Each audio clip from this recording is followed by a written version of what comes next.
Assalamualaikum warahmatullahi wabarakatuh. Jadi kali ini aku bakal ngejelasin tentang Quran Surat An-Nur, juz 18 ayat 27 sampai ayat 30. Ya, sampai ayat 29, dari ayat 27 sampai ayat 29. Yang pertama itu ialah artinya di ayat 27, wahai orang-orang yang beriman, janganlah engkau memasuki rumah yang bukan rumahmu sebelum minta izin dan beri salam kepada penghuninya. Yang demikian itu lebih baik darimu agar engkau selalu ingat.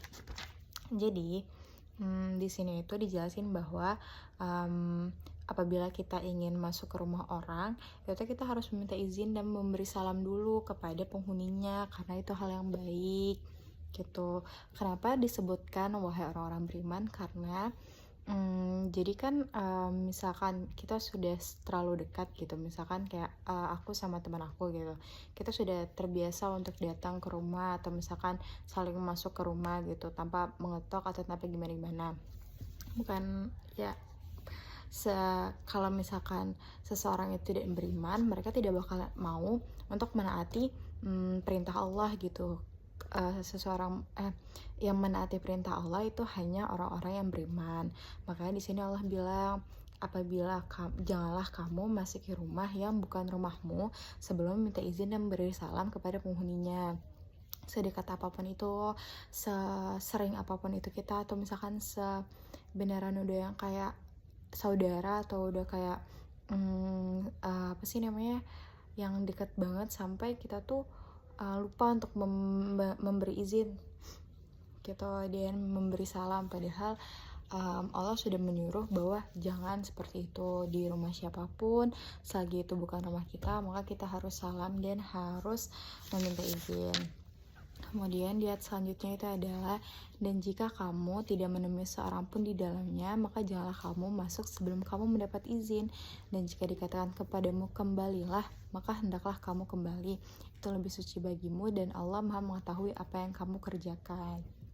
Nah, di dalam ayat ini kan kita tadi udah di ayat sebelumnya itu menjelaskan kalau misalkan kita pergi ke rumah seorang, namun seseorang itu kita pergi ke rumah seorang itu kita tidak boleh langsung masuk, tapi kita itu harusnya mengetok terlebih dahulu, kita itu meminta izin dulu. Nah, di sini Bapak nanya, meminta izin itu apakah assalamualaikum minta izin gitu. Ternyata kalau misalkan minta izin itu bisa dengan cara seperti kayak ketok terus salam baru kayak permisi, assalamualaikum gitu. Kemudian di sini dijelaskan, setelahnya dijelaskan kalau misalkan kita udah ketok nih, kita sudah meminta izin. Nah, apakah di dalamnya ada, kalau misalkan di dalam rumah itu tidak ada orang, di dalam rumah ini tidak ada orang, maka kita nggak boleh masuk, kecuali misalkan ada yang nyaut dalam rumah kayak, oh iya silakan masuk, atau misalkan ada yang buka pintu baru boleh. Dan apabila yang di dalam rumah bilang kembalilah atau kayak maaf ya lagi nggak terima tamu atau sejenisnya, maka kita harus kembali. Kita tidak boleh yang kayak ih kan aku udah jauh-jauh kesini loh, kan aku udah pergi kesini, kok kamu malah suruh kembali. Enggak, maka kita harus kembali walaupun kita sebagai tamu itu merasa aduh udah jauh-jauh tapi kita disuruh kembali gitu, karena hal itu lebih suci bagimu dan Allah Maha mengetahui apa yang kamu kerjakan. Kenapa kembali itu kan di sini berat ya, namun Allah itu tidak ingin misalkan apabila kita sebagai tuan rumah mungkin sudah lelah, sudah capek, sudah tidak ingin ketemu orang, kemudian ada seorang tamu datang, kemudian dia memaksa untuk masuk atau gimana, kan kita nggak enak ya maksudnya melayani tamu itu apabila dengan cara yang baik gitu. Makanya mungkin untuk beberapa orang mereka tidak sanggup, akhirnya menyuruh untuk kembali, bisa lagi kembali besok, atau kayak oh iya lain kali aja ya ngunjunginnya gitu, atau besok boleh kunjungin jam 8 gitu, atau misalnya besok aja ngunjunginnya, karena tidak semua orang siap untuk dikunjungi dan tidak semua orang mau dikunjungi gitu. Kemudian di ayat ini tuh kan ada perkataan rumah. Nah, di perkataan rumah ini, di ayat ini dan ayat sebelumnya itu kata Bapak itu bukan rumah ini definisinya adalah tempat tinggal yang ditempati, yang ditempati, bukan hanya tempat tinggal yang dimiliki. Jadi kalau misalkan tempat tinggal yang dimiliki itu misalkan kayak kita punya rumah, kayak misalkan aku punya rumah di sini satu, kayak misalkan aku punya rumah di sini satu, kemudian aku punya rumah di daerah lain satu, kemudian aku punya lagi rumah di daerah lain satu. Nah, aku punya 3 rumah, tetapi yang aku tempati ternyata rumah yang ada di sini aja. Rumah yang tempat lain aku tidak tempati, tapi itu mungkin untuk rumah singgah atau untuk rumah berkumpul atau rumah apapun itu. Jadi hanya di rumah ini. Maka yang dimaksud rumah di sini itu adalah rumah tempat ditinggali, bukan rumah yang kita miliki gitu. Tapi termasuk juga rumah yang kita miliki itu juga kita harus minta izin terhadap pemiliknya apabila kita punya keperluan masukinya. Kemudian nih di ayat 29 dijelaskan lagi selanjutnya, tidak ada dosa atasmu masuki rumah-rumah yang tidak dihuni, yang di dalamnya ada kepentingan kamu. Allah mengetahui apa yang kamu sembunyikan dan apa yang kamu nyatakan. Di sini dijelaskan bahwa tidak ada dosa memasuki rumah-rumah yang tidak dihuni. Rumah-rumah yang tidak dihuni di sini itu maksudnya adalah bukan rumah orang kemudian tidak ada orangnya gitu, misalkan kayak rumah kosong atau rumah terbengkalai, enggak.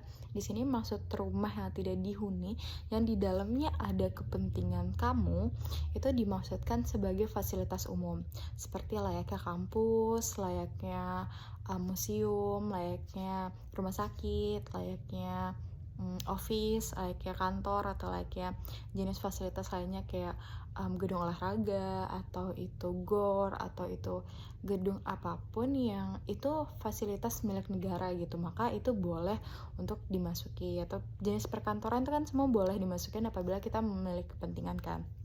Jadi di ayat 29 itu diisyaratkan bahwa yang tidak berdosa untuk dimasuki rumah yang tidak dihuni itu bukan rumah seseorang yang tidak ada penghuninya. Misalkan kayak tetangga kita tuh bolak-balik Jakarta gitu kan, tetangga kita tuh selalu keluar negeri gitu, kemudian rumahnya kosong, maka kita boleh masukin. Misalkan kalau kita ada kepentingan, enggak salah, kita tetap nggak boleh masukinnya sekalipun itu tidak dihuni untuk waktu yang lama, sekalipun itu tidak ada rumah orangnya. Kan seperti ada banyak tuh kisahnya seseorang yang menjarah rumah orang lain dikarenakan orangnya nggak tinggal di situ dan cuma ada tanahnya, kemudian kayak rumputnya udah besar, udah tinggi, jadi dia pikir oh ini rumah terbengkalai gitu, padahal rumahnya masih bagus, rumahnya terawat dan maksudnya rumahnya masih bagus, rumahnya masih layak untuk dihuni.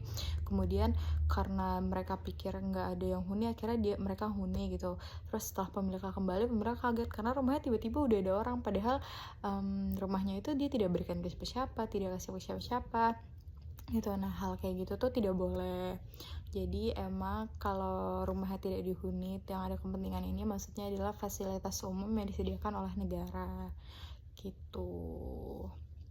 Jadi korelasi yang maksudnya nilai pendidikan yang diajarin dalam ayat ini itu yang pertama itu tentang pendidikan akhlak, dimana kita itu harus meminta izin dan tidak sembarangan masuk ke rumah orang. Kemudian yang kedua, kita itu diajarkan untuk berlapang hati, diajarkan untuk menerima apabila seseorang itu tidak ingin dikunjungi.